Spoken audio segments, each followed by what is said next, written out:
سبحان ربك رب العزة عما يصفون وسلام على المرسلين والحمد لله رب العالمين. السلام عليكم ورحمة الله وبركاته. Alhamdulillah, syukur kita kepada Allah Subhanahu wa taala kerana pada petang ini dapat sekali lagi sama-sama kita berada di sini untuk kuliah sebelum asar. Muslimat Masjid Bagan. Saya kira saya menggantikan Ustaz Lazim ke Ustaz Lazim yang agaknya cuti panjang ini pun balik kampung lah ke. Yompeng ke apa?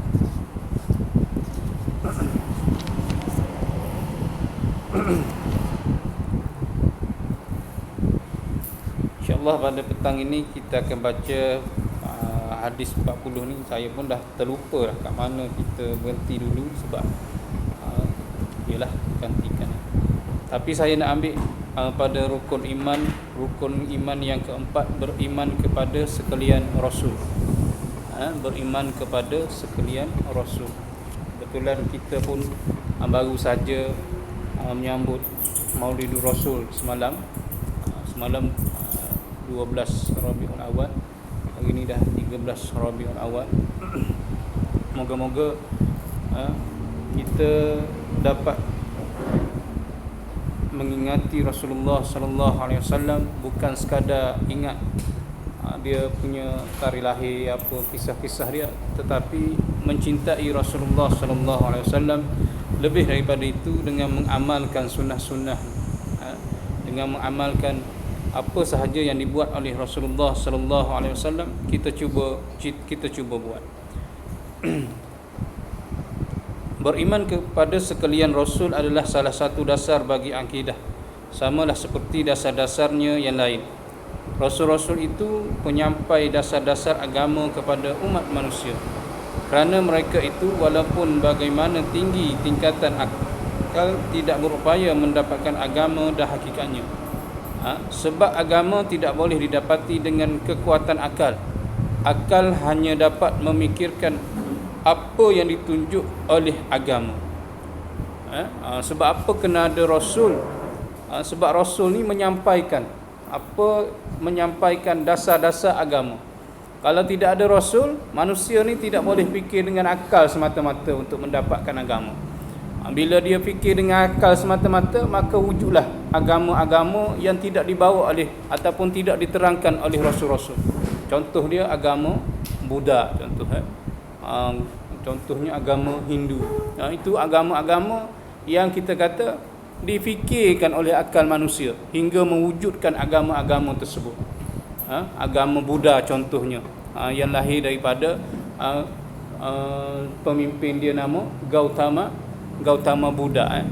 Dia bukan dapat wahyu ke apa, tapi dia mewujudkan agama Buddha ini berdasarkan dia punya akal fikiran dia, berdasarkan dia punya akhlak dia. Macam mana nak suruh manusia ni jadi baik, maka dia pun pergilah bertapa di dalam gua sekian-sekian waktu, maka dia pun dapatlah wahyu ataupun dapatlah akal dia, pemikiran dia, ilham dia. Bukanlah bukanlah seperti rasul-rasul, tetapi hanyalah sebagai fikiran dia, akal dia, mana yang baik untuk manusia, maka dia pun buatlah dasar-dasar agama Buddha. Itu perlunya kita ada Rasul. Sebab Rasul ni bawa agama yang sebenar. Bukan bawa agama yang bukan bawa agama yang main-main, bukan bawa agama ikut fikiran akal manusia semata-mata. Akal manusia dia tidak akan sampai untuk melahirkan ataupun untuk capai kepada agama Allah Subhanahu wa taala. Lebih-lebih tu paling tinggi pun dia jadi agama apa? Agama yang memikirkan ataupun mengkaitkan sains dengan agama yang terbaru, atau apatah nama dia, yang dianuti oleh pelakon Tom Cruise, pelakon barat tu. Dia ada agama yang berpaksikan kepada sains. Mana-mana perkara yang bertepatan dengan sains, maka dia anggap betul. Yang tak bertepatan dengan sains maka dianggap salah. Berbeza dengan Islam. Islam ni memang ada yang bertepatan dengan sains, tapi ada juga benda yang tidak bertepatan dengan sains. Itu disebut mukjizat ataupun apa-apa yang dikurniakan oleh Allah Subhanahu Wa Taala kepada para rasul ke, pada wali-wali Allah ke, yang kadang-kadang tak masuk akal.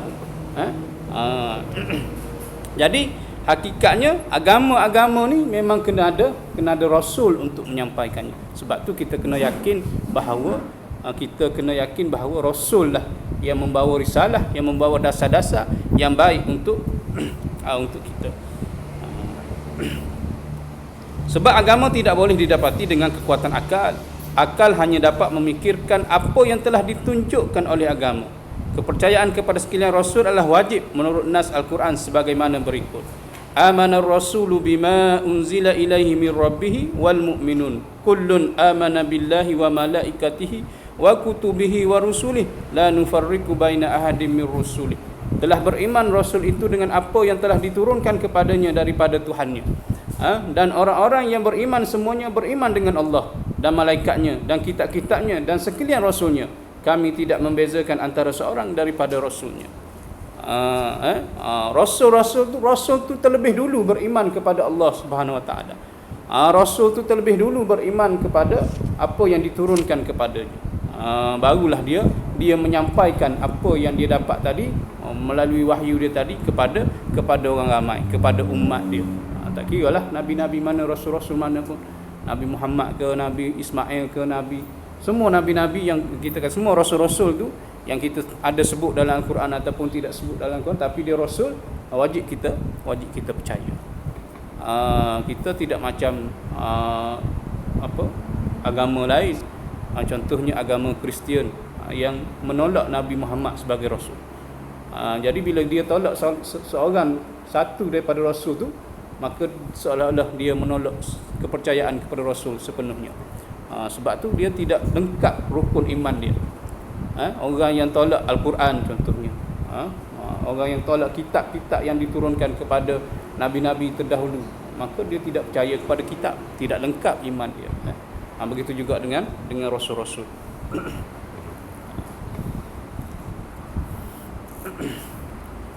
Tugas sekalian rasul. Rasul itu adalah sebagai satu keluarga yang diikut oleh satu umat yang ditugaskan untuk menyeru manusia kepada mentauhidkan Allah dan beribadah kepadanya. Sebagaimana firman Allah, wa Ibrahim iz qala liqaumihi a'budullaha wattaqu wa laqad arsalna nuhan ila qaumihi faqala ya qaumi a'budullah wa ila 'adin akhahum hudan qala ya qaumi a'budullah wa ila samud akhahum salihan qala ya qaumi a'budullah wa ila madyan akhahum syu'aiban qala ya qaumi a'budullah. Setiap rasul itu diutuskan kepada umat dia, kepada kaum dia. Sebagaimana dikata Nabi Ibrahim, dan Ibrahim ketika ia berkata kepada kaumnya, sembahlah akan Allah dan takutlah kepadanya. Sembahlah akan Allah dan takutlah kepadanya. Takut kepada Allah Subhanahu Wa Taala. Begitu juga Nabi Nuh, dan sesungguhnya kami utuskan Nuh kepada kaumnya, lalu ia berkata, hai kaumku, sembahlah akan Allah. Sembahlah akan Allah. Kaum Nuh ke kaum Ad kepada Nabi Hud, kaum Samud kepada Nabi Saleh, kaum Madian kepada Nabi Syuaib. Semua itu kita kata nabi-nabi ini diutuskan untuk mengajak kaum dia mentauhidkan Allah Subhanahu Wa Taala. Jadi kita pun diajak oleh Rasulullah sallallahu alaihi wasallam, Nabi Muhammad sallallahu alaihi wasallam, untuk mentauhidkan Allah Subhanahu Wa Taala. Cumanya cabaran tauhid itu berbeza-beza dari satu masa ke satu masa. Dulu kita kata Nabi ajak tauhid ni, ajak kaum dia mentauhidkan Allah, mungkinlah kita kata cabarannya dia daripada menyembah berhala nak sembah Allah Subhanahu Wa Taala. daripada nenek moyang dia yang sembah makhluk-makhluk lain, tiba-tiba kena sembah Allah Subhanahu Wa Taala. Jadi dia punya keazaman ataupun dia punya iman itu mungkin payah juga untuk mengikuti Rasulullah sallallahu alaihi wasallam.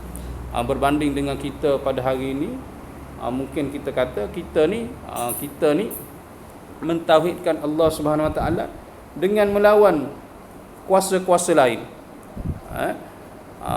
Kuasa-kuasa lain. Maknanya masalah kuasa keduniaan, pangkat ke, ataupun kita ni nak melawan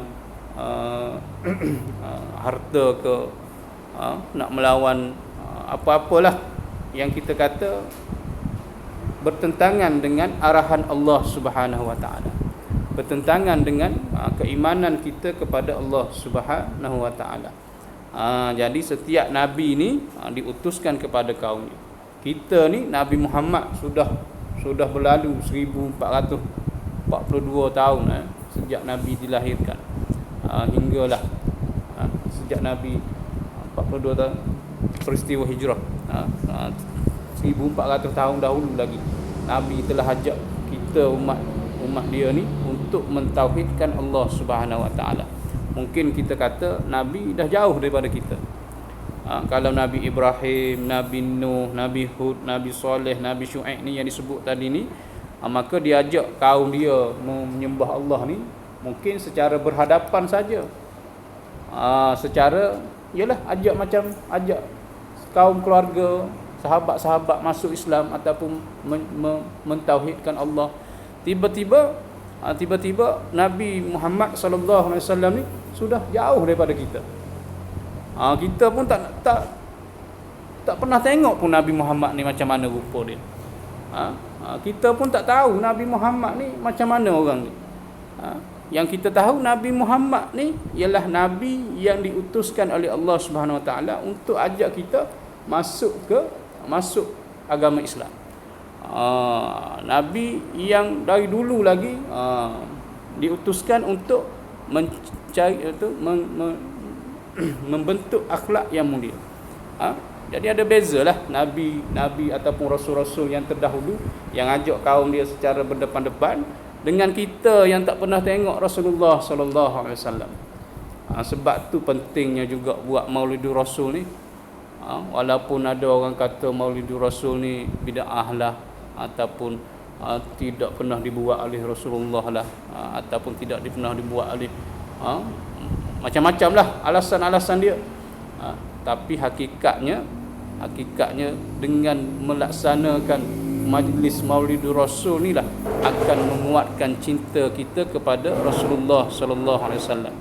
Barulah kita yakin dengan ataupun kita ni sentiasa rapat dengan ajaran-ajaran Rasulullah sallallahu alaihi wasallam, sunnah-sunnah Rasulullah sallallahu alaihi wasallam. Kita nak ke generasi kita tak kenal Rasulullah, generasi akan datang tak kenal Rasulullah, tak kenal Nabi Muhammad ni siapa.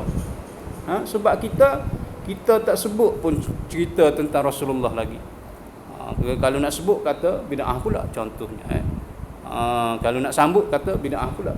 Jadi kita, masyarakat kita pun, anak-anak kita pun rasa alah tak penting Rasulullah sallallahu alaihi wasallam. Sedangkan Rasulullah ni membawa cahaya keimanan itu kepada kita. Kalau tidak ada Rasulullah macam mana? Macam mana kita nak berterima kasih kepada Rasulullah? Dah jauh dah. Jadi kita berselawatlah kepada Rasulullah. Kita ingat sunnah-sunnah dia. Kita ikut apa yang dia suruh, kita tinggalkan apa yang dia larang. Kita sentiasa beriman kepada Allah Subhanahu Wa Taala. Jadi itulah pentingnya kita ni mengingati Rasulullah sallallahu alaihi wasallam. Daripada awal bulan Rabiul Awal lagi dah dibacakan rawi-rawi tentang Rasulullah sallallahu alaihi wasallam. Baguslah untuk kita kenal siapa itu Rasulullah sallallahu alaihi wasallam. Bukannya kita ni hanya bertekak ataupun berbahas tentang patut ke tidak pakai kad tanda capal kat dahi, patut ke tidak, duduk bising benda tu je, tapi tidak cuba menghayati sunnah-sunnah Rasulullah sallallahu alaihi wasallam yang lain.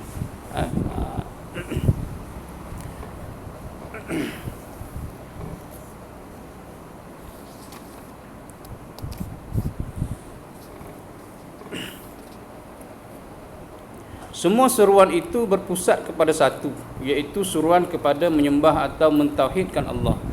Dan seruan yang dibawakan Rasulullah yang akhir, iaitu Muhammad, adalah seperti itu juga, hanya berlainan dalam lingkungan umat atau manusia yang diserukan.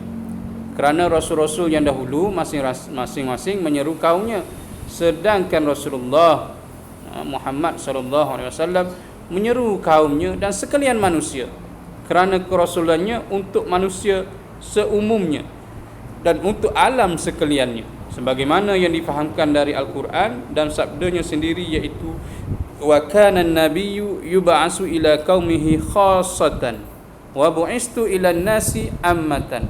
Dan adalah nabi diutuskan khususnya kepada kaumnya, dan diutuskan aku kepada manusia seumumnya, sekalian manusia, termasuk kita lah. Berbanding dengan nabi-nabi yang terdahulu, rasul-rasul yang terdahulu, mereka itu diutuskan ataupun mereka itu hanya mengajak manusia kaum dia sahaja. Macam kita sebut tadilah, Nabi Ibrahim dengan kaum dia, Nabi Syuaib dengan kaum dia, Nabi Hud dengan kaum dia, Nabi Saleh dengan kaum dia. Tiba-tiba Nabi Muhammad bukan setakat kaum dia, malahan seluruh umat manusia. Seluruh umat manusia. Sebab tu kita kena bersyukur kepada Allah Subhanahu Wa Taala, berterima kasih kepada Nabi Muhammad sallallahu alaihi wasallam yang telah memberikan cahaya keimanan itu kepada kita. Walaupun kita di Nusantara ni kita kata tidaklah kita ni menerima direct daripada Rasulullah sallallahu alaihi wasallam, tapi kita ni menerima daripada para sahabat-sahabat, daripada alim-alim ulama, pedagang-pedagang Arab yang datang menyebarkan agama Islam ke tempat kita, menyebarkan agama Islam ke tempat kita. Jadi kita kena bersyukur, kita kena ingat apa yang telah dibawa oleh para sahabat dan para pedagang tadi yang berkenaan daripada Rasulullah sallallahu alaihi wasallam.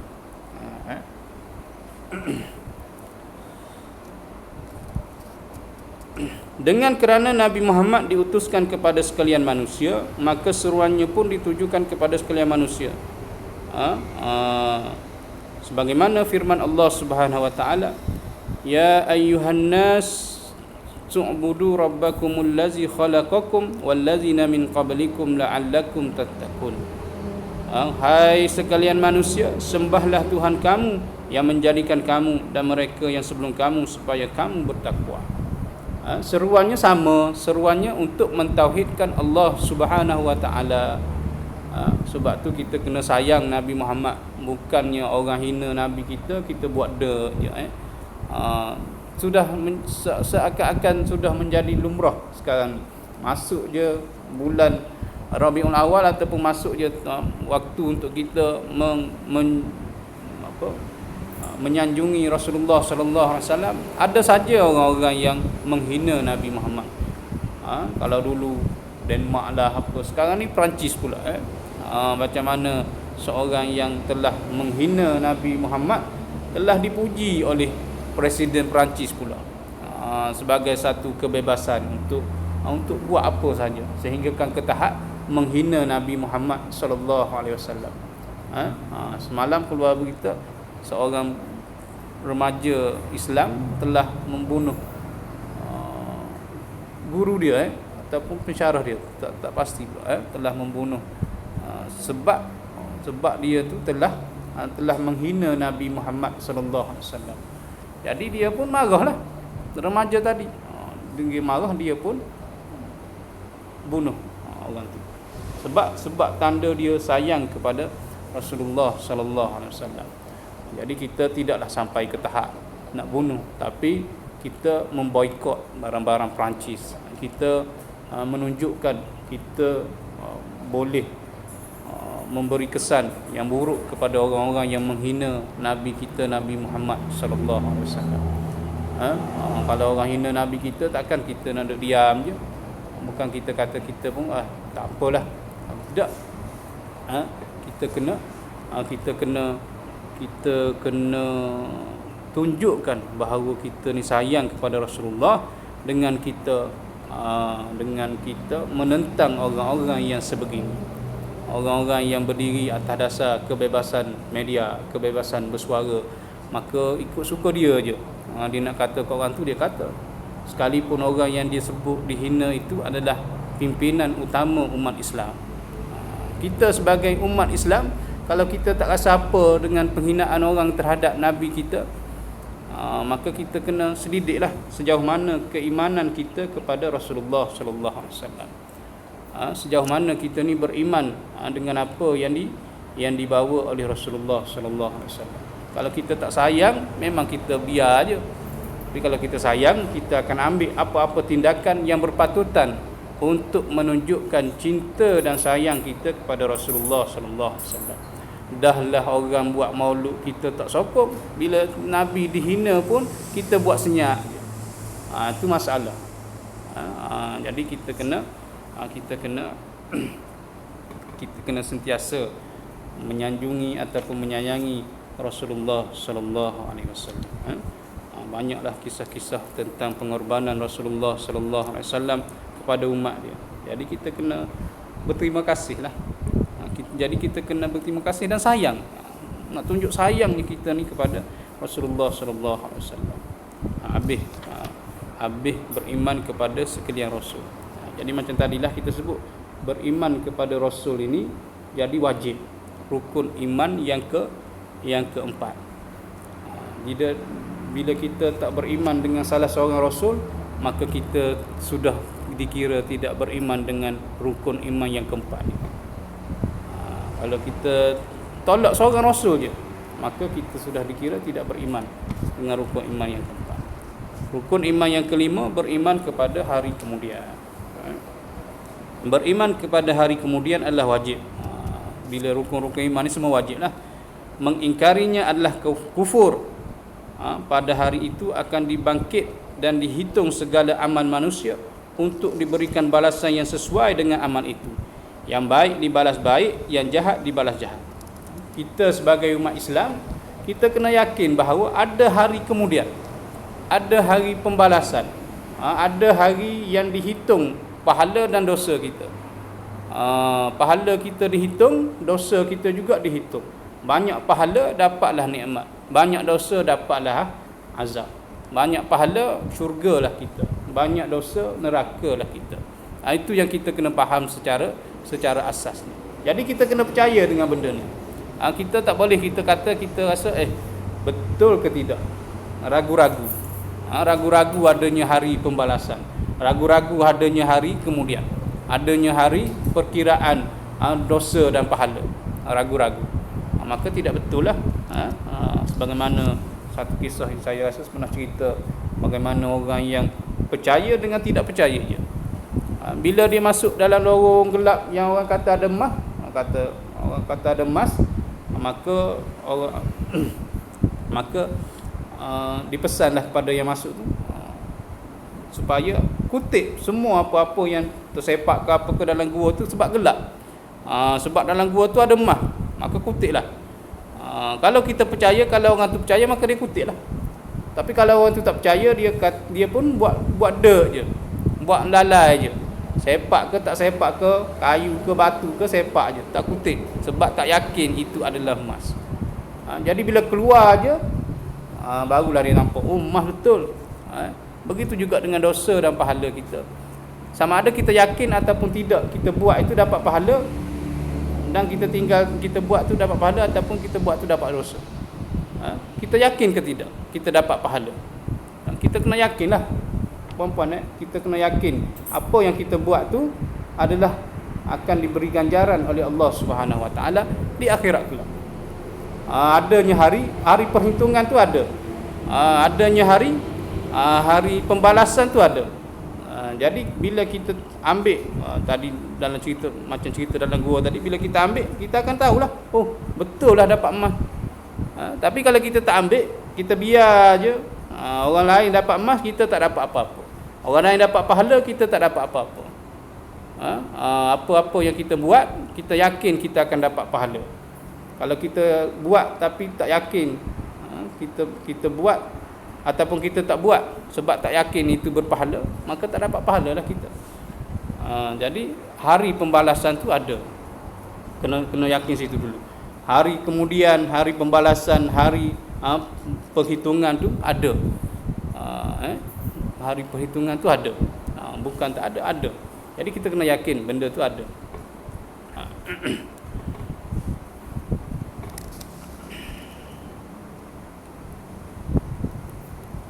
Hari kemudian inilah hari akhirat, iaitu hari pembalasan.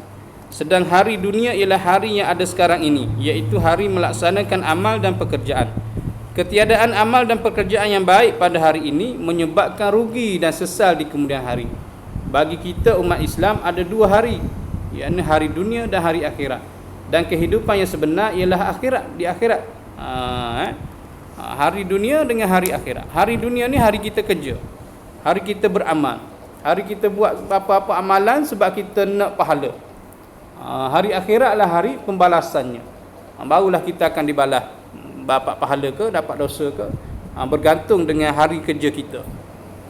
Kalau kita kerja malas, gaji sikit contohnya.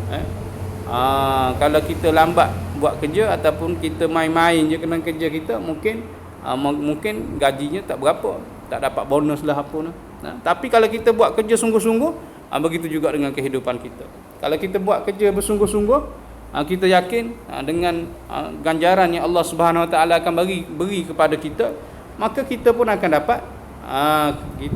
dapat ganjaran di sisi Allah Subhanahu Wa Taala. Kita pun akan dapat balasan yang setimpal oleh Allah Subhanahu Wa Taala. Jadi kita ada dua, kita umat Islam ada dua hari, hari dunia dan hari akhirat. Hari dunia hari kita buat kerja, hari akhirat hari kita mendapatkan kita punya ganjaran lah, pembalasannya.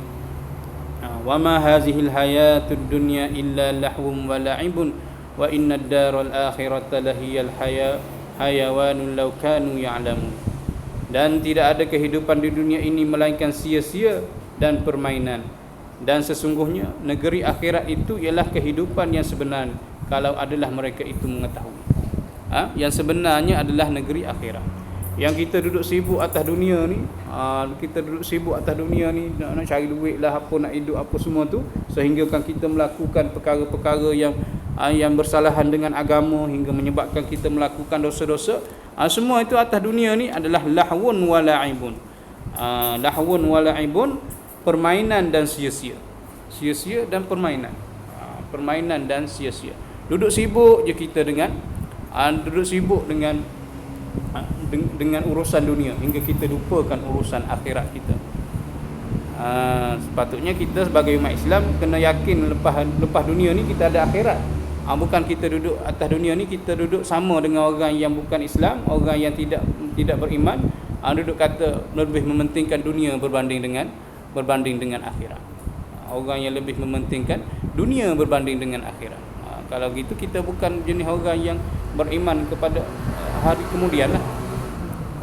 Kalau kita beriman kepada hari kemudian, kita kena yakin di hari akhirat juga kita akan dapat ganjaran daripada Allah Subhanahu Wa Taala. Contohnya bab sedekah. Kadang-kadang orang dia takut nak bagi sedekah sebab dia takut rugi. Takut nak bagi sumbangan, orang buat bangunan ke, orang buat masjid ke, orang buat apa-apalah yang baiklah. Tapi dia takut nak bagi sebab dia tak yakin di akhirat kelak dia akan diganti, akan dapat ganjaran oleh Allah Subhanahu Wa Taala. Tapi kalau kita yakin, maka sebanyak mana pun kita akan bagi. Semalam saya dengar saya dengar radio IKIM. Radio tu dia tengah cerita pasal satu pembinaan masjid di Selangor. Masjid. Dia memang dia nak ajak supaya masyarakat menyumbanglah pada masjid ni. Lepas tu dia cerita bahawa ada seorang bekas guru, orang guru yang baru pencen. Dia kata seorang guru baru pencen, kita patut rasa malu dengan beliau. Kita patut rasa takjub dengan beliau. Sebab apa? Sebab dia dapat duit pencen dia tu 200,000. Dia dapat duit lepas dia pencen tu, dia dapat 200,000.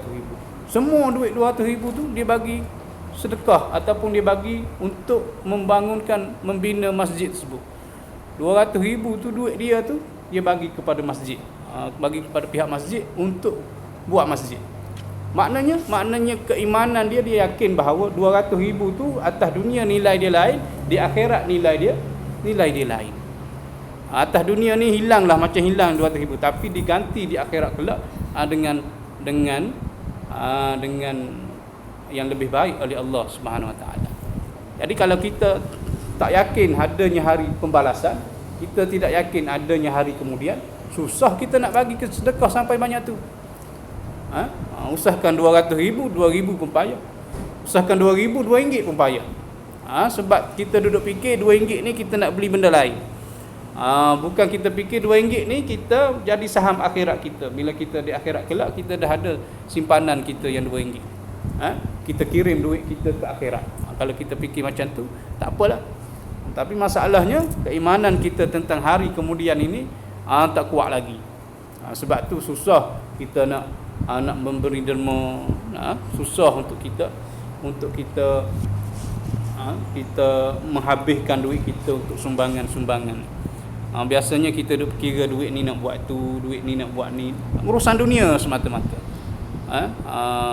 Kita tidak ingat bahawa urusan akhirat kita Allah Subhanahu Wa Taala akan ganti dengan lebih baik di akhirat kelak.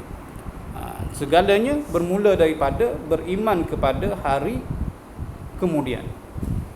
Kalau tidak ada beriman kepada hari kemudian ni, memang tak jadilah nak sedekah sampai 200,000 tadi. Kalau kita sekadar beriman, kata hidup ni di atas dunia je, di akhirat kelak belum tentu, ataupun tak tentu ada ke tidak hari pembalasan ni. Kalau kita duduk fikir, aku ni duduk atas dunia ni biar mewah, biar sedap, biar aku atas dunia ni hidup senang lenang, di akhirat kelak tak tahu ada ke tidak. Contohnya, kita rasa kita tidak yakin dengan hari pembalasan, kita tidak yakin dengan hari kemudian. Maka kita pun duduk bermewah-mewah di atas dunia sehingga kita lupakan apa yang patut kita berikan untuk akhirat kita kelak. Jadi kita pun jadi rasa susah nak bagi sedekah contohnya, nak menyalurkan sumbangan kita kepada pihak-pihak yang memerlukan, anak yatim ke, sekolah tahfiz ke, nak buat sekolah, masjid ke, nak buat masjid, orang nak semayang atas tu. Kalau kita yakin betapa banyaknya pahala yang akan kita dapat bila orang tu semayang tempat kita, ada sumbangan kita. Jadi kalau kita yakin kepada hari kemudian, kita akan buatlah. Tapi kalau kita tak yakin, maka kita tidak akan buat. Manusia akan dikumpulkan di sana setelah mati dan dibangkitkan untuk menghadapi persoalan hidup yang baru. Orang-orang yang beriman sudah tentu mengetahui betapa sulitnya perkara yang akan ditemuinya. Tetapi jalan mengatasinya ada ditunjukkan, diterangkan oleh agama. Manusia akan dikumpulkan di sana. Di sana tu bila? Di sana tu hari akhirat lah, setelah mati, dan dibangkitkan untuk menghadapi persoalan hidup yang baru. Orang yang beriman sudah tentu mengetahui betapa sulitnya perkara yang akan ditemuinya. Orang yang beriman, dia akan takut sulit, dia akan rasa berdebar-debar, dia akan tahu bahawa dia akan diadili. Adakah dia ni betul-betul beriman kepada Allah Subhanahu Wa Taala, ataupun dia ni banyak melakukan perkara-perkara yang lara, yang menyebabkan dia ni tidak mendapat pahala yang cukup untuk dia masuk ke syurga, kena masuk neraka. Jadi orang yang beriman, dia akan rasa sulit, dia akan rasa berdebar-debar, dia akan rasa hari inilah hari pembalasannya. Tapi orang yang tidak beriman, dia buat je lah. Mati adalah perkara yang tentu. Tentu pastilah mati. cuma masanya tidak diketahui. Mati bukanlah bererti lenyap sama sekali, tetapi mati adalah bertukar tempat.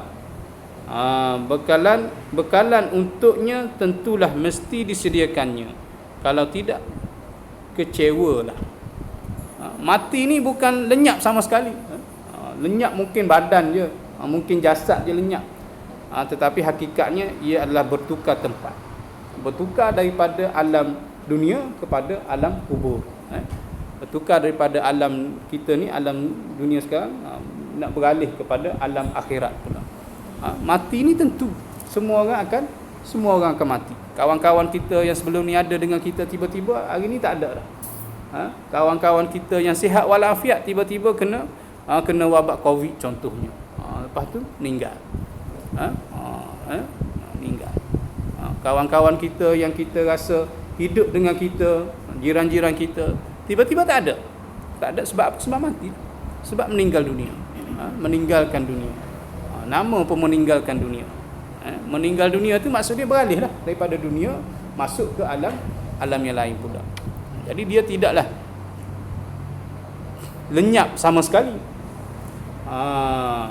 Kita mungkin tak nampak yang meninggalkan kita tu masuk kubur. Mungkin kita tak nampak jasad dia, tapi hakikatnya dia ada lagi di alam yang lain. Dia ada lagi. Dia tidak lenyap. Bukanlah lenyap sepenuhnya. Cuma dia berubah, beralih, bertukar daripada bersama dengan kita di alam nyata ni, di alam dunia ni, masuk ke alam kubur, masuk ke alam akhirat. Jadi itu adalah perkara yang lumrah, biasa, tentu, pasti. Bukan kita nak takut kepada mati, tapi kita bersedia untuk mati. Macam mana kita bersedia? Dengan kita mengetahui bahawa adanya hari pembalasan tadi. Barulah kita bersedia. Barulah kita tak nak buat dosa-dosa. Sebab kita tahu bila kita buat dosa, kita akan diadili. Kita akan mendapat seksa yang berat. Kita akan masuk neraka contohnya. Hakikatnya gitulah. Jadi mati itu pasti. Umur seorang manusia terbatas. Sampai masa datanglah ajalnya. Para malaikat di langit diutus untuk menerima ruhnya yang telah berpisah dari badannya. Seorang yang beriman diterimanya dengan hormat dan ucapan selamat. Allazina tawaffahum humul malaikah tayyibina yaquluna salamun alaikum. Mereka yang diwafatkan diterima oleh malaikat dengan baik sambil berkata kesejahteraan atas kamu. Kemudian malaikat-malaikat itu membawa rohnya ke langit dan Allah menerima amalnya dan diliputi rahmatnya. Setelah itu mereka membawanya kembali ke bumi untuk ditanyakan dalam kuburnya mengenai i'tiqadnya terhadap Tuhannya, iaitu siapa Tuhannya, terhadap agamanya, apakah agamanya, terhadap Rasulnya, siapakah Rasulnya. Pertanyaan ini tentu dapat dijawabnya dengan tegas kerana ia hidup di dunia menurut i'tiqad itu dan beramal sesuai dengan tuntutannya. Maka sejak itu dibukakan kepadanya pintu untuk masuk ke syurga. Manusia ni begitulah, akan diterima oleh malaikat kalau beriman. Kalau baik, ruh dia naik ke langit, diterima, lepas tu dipulangkan ke bumi dan disoal di alam kubur pula. Maka baguslah. Jadi kita kena percayalah benda-benda begitu ada. Benda-benda tentang hari pembalasan, soal jawab, kubur apa semua tu ada. Jadi kita kena bersedia untuk ke arah itu. Ke arah kita bersedia menghadapi mati.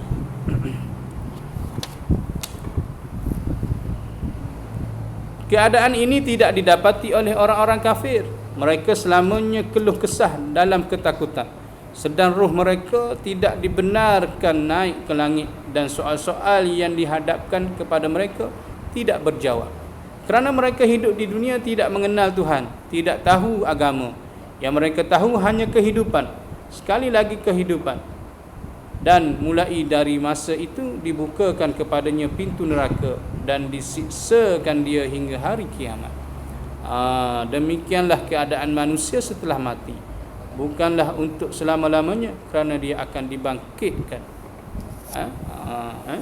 disiksa di dalam kubur, lepas tu dibangkitkan pula untuk menerima balasan di akhirat kelak pula. Jadi kita kena percayalah, kena percaya benda tu.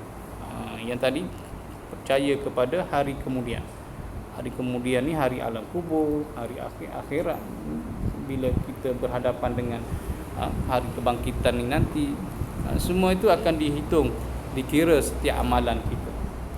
Kalau kita tidak bersedia, maka kita macam mana, apa erti kita tidak bersedia? Kita tidak bersedia ni maksudnya kita tidak buat amalan-amalan baik untuk kita mati. Kita buat berdasarkan rasa nak hidup je. Kalau kita bersedia, kita memang cari pahala. Memang kita cari, memang kita akan rasa cari apa? Cari apa-apalah untuk meningkatkan amalan kita, meningkatkan pahala kita, membuang dosa-dosa kita. Minta ampun dari Allah Subhanahu Wa Taala. Minta ampun daripada Allah Subhanahu Wa Taala biar kita betul-betul diampunkan, hilang dosa kita, dapat masuk syurga. Jadi kita bersedia ke arah itu. Bukannya kita main-main lagi. Bukannya kita main-main lagi.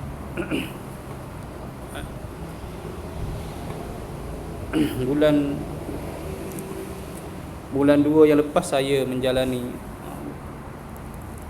pembedahan jantung kan.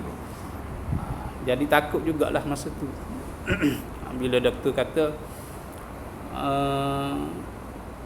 sakit dada, lepas tu dia buat ujian angiogram tu, dia masukkan wire masuk dalam ni sampai ke jantung kita ni, ke dada kita ni. Lepas tu dia lepaskan dakwat hitam. Dia lepaskan dakwat tu, lepas tu dia scan lah. Dia scan, maka dia akan nampak saluran-saluran kita di jantung kita yang tersumbat. Sebab ada dakwat hitam tadilah. Jadi bila dia tengok saluran tu nipis je, maksud dia saluran tu tersumbat. Jadi bila dia tengok saluran di jantung saya tu memang banyak yang nipis. Banyak yang nipis. Sepatutnya kalau tak nipis, dia boleh masukkan belon ataupun stand untuk buka balik saluran tu. Tapi oleh kerana sempit sangat dan banyak tempat pula tu, maka dia kata terpaksa buat pembedahan bypass. Kena ganti saluran tu dengan urat yang lain lah. Maka dibuat pembedahan daripada ambil urat dekat peha dengan dekat betis apa semua tu, ganti buat saluran baru. Maknanya saat-saat genting itulah kita kata, antara hidup dan mati tu. Macam mana kita menghadapi saat-saat kalau silap je mungkin melayanglah nyawa kita. Macam lepas tu saya dengar cerita ada orang yang buat pembedahan tu tiba-tiba tidak berjaya, meninggal. Ada juga. Dia maknanya kalau buat tu tidak semestinya berjaya 100% lah. Ada yang meninggal. Jadi dalam tempoh sebelum menghadapi pembedahan tu, kita rasa sangat takutlah, sampai tak lalu nak makan dah apa semua tu. Biasalah. Bila kita bagi tahu doktor kita ni tak lalu makan, dia kata biasalah tu, orang nak operate memang begitu biasanya. Jadi sampailah pembedahan tu dilakukan, selama 4-5 jam pembedahan tu. Habis pembedahan tu tengok dada kita dah dibelah, banyaklah kesan-kesan lukanya apa. Jadi alhamdulillah lah, maknanya kita masih lagi menghirup udara, masih lagi hidup, masih lagi berpeluang untuk menambahkan amalan-amalan kita. Mungkin itu sebagai tanda peringatan daripada Allah Subhanahu Wa Taala supaya kita ingat bahawa kita ni hidup akan ada mati. Mungkin itu peringatan bahawa kita ni kena ingat bahawa amalan kita tidak banyak lagi. Kita kena tambah lagi amalan kita dan diberi peluang lagi untuk menambahkan amalan kita. Jadi benda tu boleh menginsafkan kita lah bahawa yang hidup akan mati. Tak kira lah tua ke muda ke, memang dia akan mati. Dia tidak kira umur 2 tahun tak mati, umur 20 tahun mati, umur 90 tahun baru mati. Tidak. Dia memang dia memang akan menghadapi kematian tu bila-bila masa saja. Tak kira lah umur kita berapa sekalipun, maka kita akan menghadapi kematian. Lepas tu bila keluar daripada Dewan Bedah esokannya tu, dengar berita pula ada artis yang meninggal. Siapa? Ashraf. Bukan Ashraf. Sinclair tu, Ashraf Sinclair.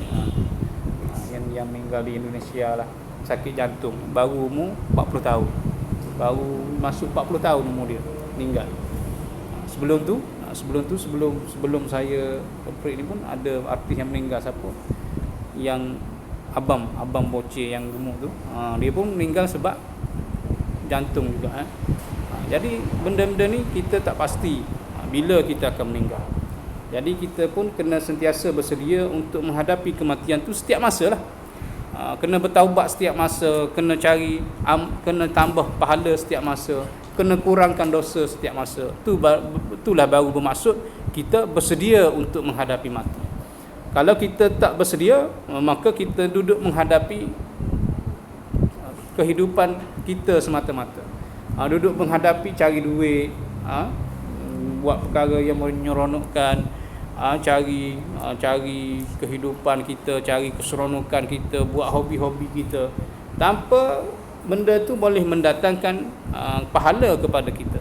Kalau kita bersedia, kita buatlah apa-apa punca kehidupan kita pun, benda yang kita buat itu akan dapat menambahkan pahala kita.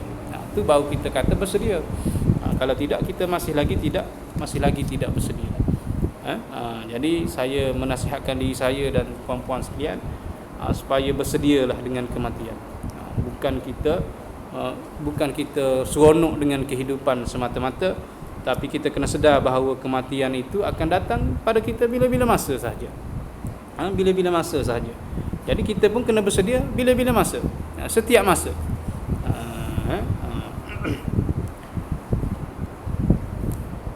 Firman Allah Subhanahu wa taala, yauma natwis samaa qatayil sijili likutabi kama bada'na awwala khalqin na'idu wa'dan alaina inna kunna fa'ilin.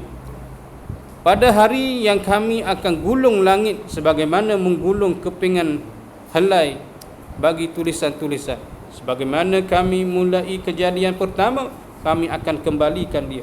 Sebagaimana perjanjian atas kami, sesungguhnya kami akan berbuat. Maka sejak itu binasalah alam, mulailah kiamat, dan berkumpullah manusia dari segala masa yang dahulu dan yang kemudian. Mereka keluar dari kubur masing-masing seolah-olah seperti belalang yang bertaburan. Dan pada saat yang penuh kecemasan itu, teringatlah manusia akan perjanjian yang telah dijanjikan kepada mereka, sebagaimana firman Allah, wa nufikha fis-suri fa izahum minal ajdasi ila rabbihim yansilun qalu ya wailana man ba'asana min marqadina hadza ma wa'ada ar-rahmanu wa sadaqal mursalin. Surah Yasin ayat 51 sampai 53. Dan akan ditiup pada sangkakala, maka tiba-tiba mereka dari kubur-kubur mereka akan bersegera kepada Tuhan mereka.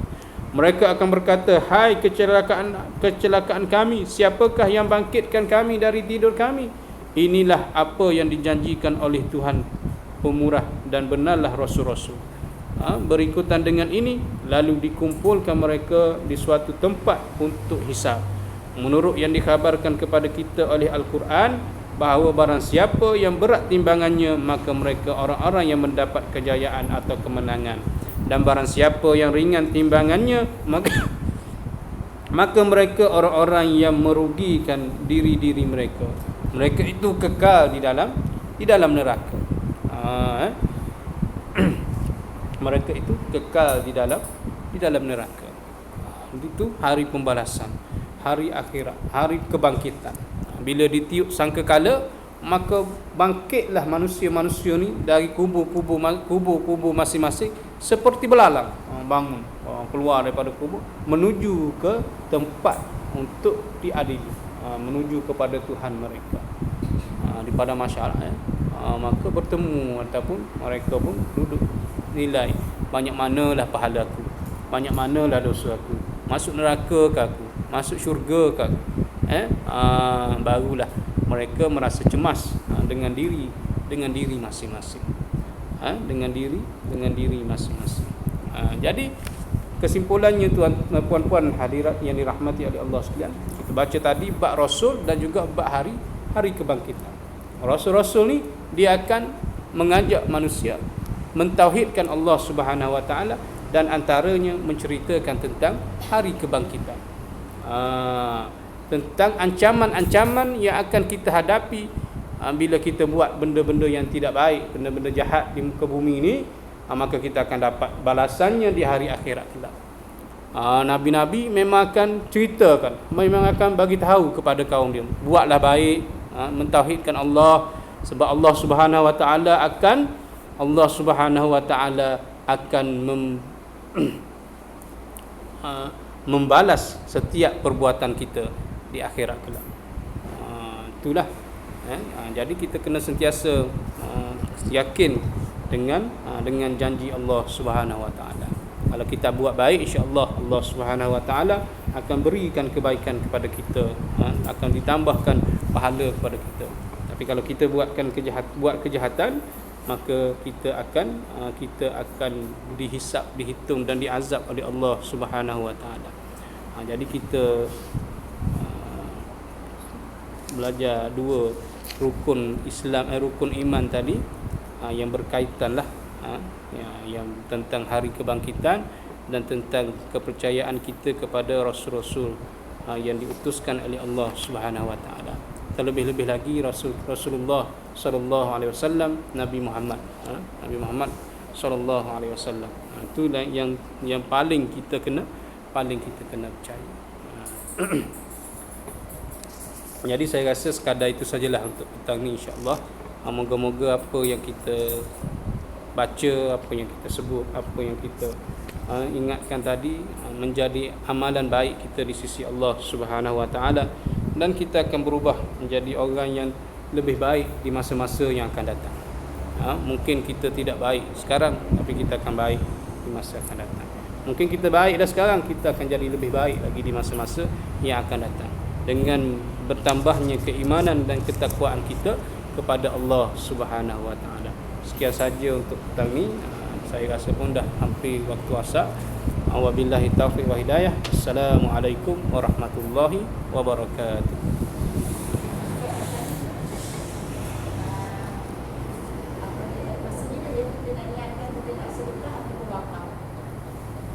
Masa bila nak niatkan?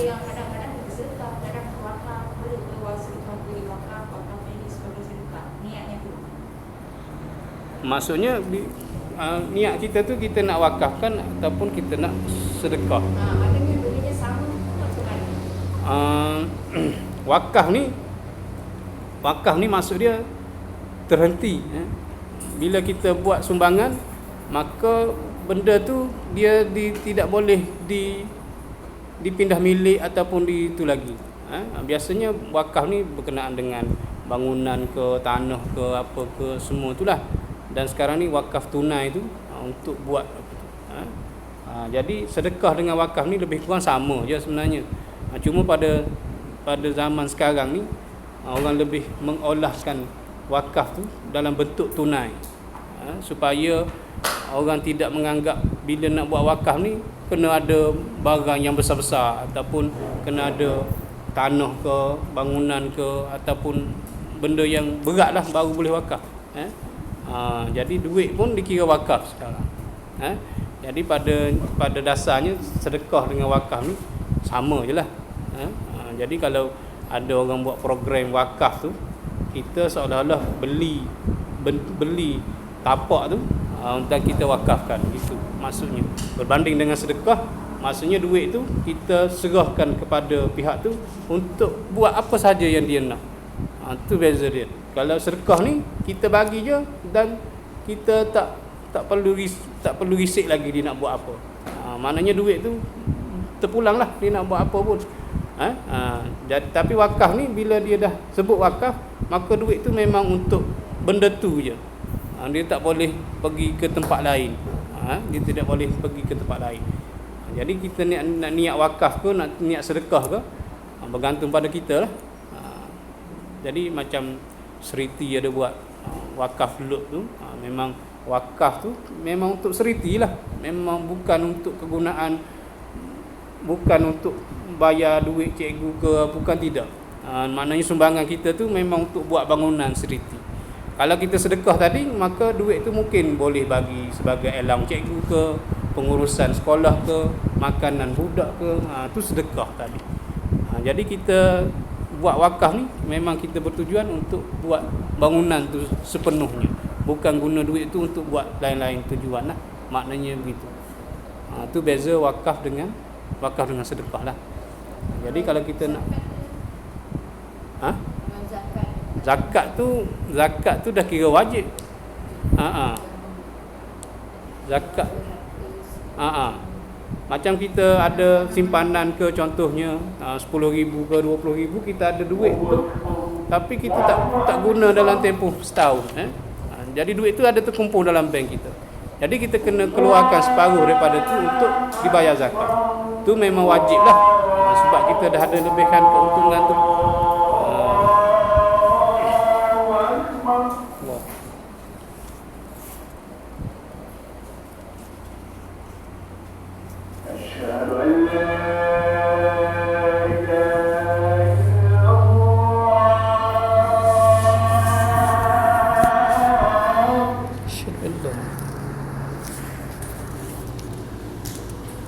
Aisyah